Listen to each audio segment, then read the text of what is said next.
വഖഫ് ബോർഡിൽ പുനഃസംഘടനയിൽ പിണറായി സർക്കാരിനെ കുറ്റപ്പെടുത്തി മുഖ്യമന്ത്രി ഇപ്പോഴത്തെ പ്രശ്നങ്ങൾക്ക് കാരണം ബോർഡ് രൂപീകരണം മുൻ സർക്കാർ വൈകിപ്പിച്ചതാണെന്ന് വി.ഡി. സതീശൻ പറഞ്ഞു. രൂപീകരണം നേരത്തെ ആയിരുന്നെങ്കിൽ പുതിയ വ്യവസ്ഥ ബാധകമായിരുന്നില്ല. സുപ്രീം കോടതി ഉത്തരവ് വരെ അമുസ്ലിം അംഗങ്ങളെ നോമിനേറ്റ് ചെയ്യില്ലെന്നും മുഖ്യമന്ത്രി ഇന്ന് പറഞ്ഞു. കഴിഞ്ഞ വഖഫ് ബോർഡിന്റെ കാലാവധി കഴിഞ്ഞതെന്നാ 14/12/2024 സർക്കാർ ചെയ്തെന്താ, ഈ പുതിയ ഭേദഗതി വഖഫിലെ ഭേദഗതി വരുന്നത് വരെ കാത്തിരുന്നു. മിനിമം അംഗങ്ങൾ അമുസ്ലിം അംഗങ്ങൾ 2 എന്ന് പറഞ്ഞിട്ടുണ്ടായിരുന്നു ഈ നിയമത്തിൽ. മാക്സിമം എന്നുള്ളത് 3 ആക്കി. മാക്സിമം 7 വരെ പോകാമായിരുന്നത് 3 ആക്കി. മാക്സിമം 3 പോകാൻ പറ്റുള്ളൂ, മിനിമം 2 ആക്കി. അതിൻ്റെ അർത്ഥം എന്താ? അത് ചെയ്യണമെന്ന് കോടതിയുടെ വിധി വരട്ടെ. ഇതാണ് വഖഫ് ബോർഡ് എടുത്ത സ്റ്റാൻഡ്.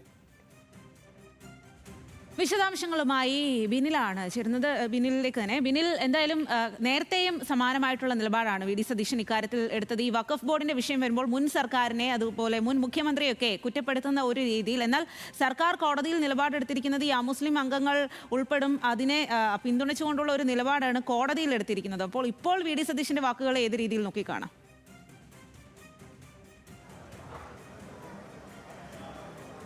അങ്ങനെ ആ രീതിയിൽ മുന്നോട്ട് പോകാനേ കഴിയുകയുള്ളൂ എന്ന് തന്നെയാണ് മുഖ്യമന്ത്രി ഈ വാർത്താ സമ്മേളനത്തിൽ പറഞ്ഞത്. കഴിഞ്ഞ വാർത്താ സമ്മേളനം ഇതുമായി ബന്ധപ്പെട്ട് അദ്ദേഹം ഇക്കാര്യങ്ങൾ തന്നെ ചൂണ്ടിക്കാണിച്ചതുമാണ്. കഴിഞ്ഞ സർക്കാരിനെ കുറ്റപ്പെടുത്തി തന്നെയാണ് മുഖ്യമന്ത്രി മുന്നോട്ട് പോകുന്നത്. എന്തിനാണ് ഈ വഖഫ് ബോർഡ് രൂപീകരിക്കാൻ ഇത്രയും വൈകിയത് എന്ന മറുചോദ്യമാണ് അദ്ദേഹം ചോദിക്കുന്നത്. നേരത്തെ രൂപീകരിച്ചിരുന്നെങ്കിൽ ഈ ഭേദഗതി അത് ഉൾപ്പെടില്ലായിരുന്നു, അത് ഏറ്റവും അതിൻ്റെ രീതിയിൽ കൃത്യമായ രീതിയിൽ മുന്നോട്ട് പോകുമായിരുന്നു. അത് വൈകിപ്പിച്ചത് കഴിഞ്ഞ സർക്കാരാണ്. വൈകിപ്പിക്കാൻ കാരണമെന്ന് പറയുന്നത് പ്രതിപക്ഷ അംഗങ്ങൾ കൂടി, അന്നത്തെ പ്രതിപക്ഷ അംഗങ്ങൾ കൂടി അതിൽ ഉൾപ്പെടും. അത് ഒഴിവാക്കുന്നതിന് വേണ്ടിയാണ് വൈകിപ്പിച്ചത്. ആ വൈകിപ്പിച്ചത് കൊണ്ടുകൂടിയാണ് ഈ ഒരു ഭേദഗതി വന്നത്. അതിൽ തന്നെയും ഇപ്പോൾ ഈ അമുസ്ലിം അംഗങ്ങളെ ഉൾപ്പെടുത്തുന്നതിൽ ആദ്യം 7 ആയിരുന്നു, പിന്നീട് പരമാവധി 3 മിനിമം 2 അങ്ങനെയാണ് ഉള്ളത്.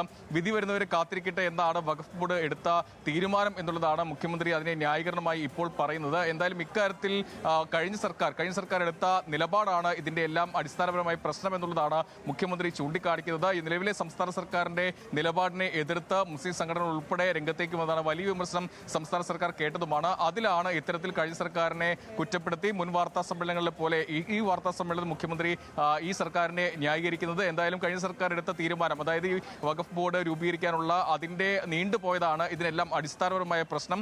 അത് നീട്ടിയില്ലായിരുന്നെങ്കിൽ കൃത്യമായി അംഗങ്ങളെ വെച്ച് മുന്നോട്ട് പോകാൻ കഴിയുമായിരുന്നു. ഈ ഭേദഗതി അവിടെ ബാധകമായി വരില്ലായിരുന്നു എന്നാണ് മുഖ്യമന്ത്രി ന്യായീകരണമായി ഇപ്പോൾ പറയുന്നത്. സ്വാതി.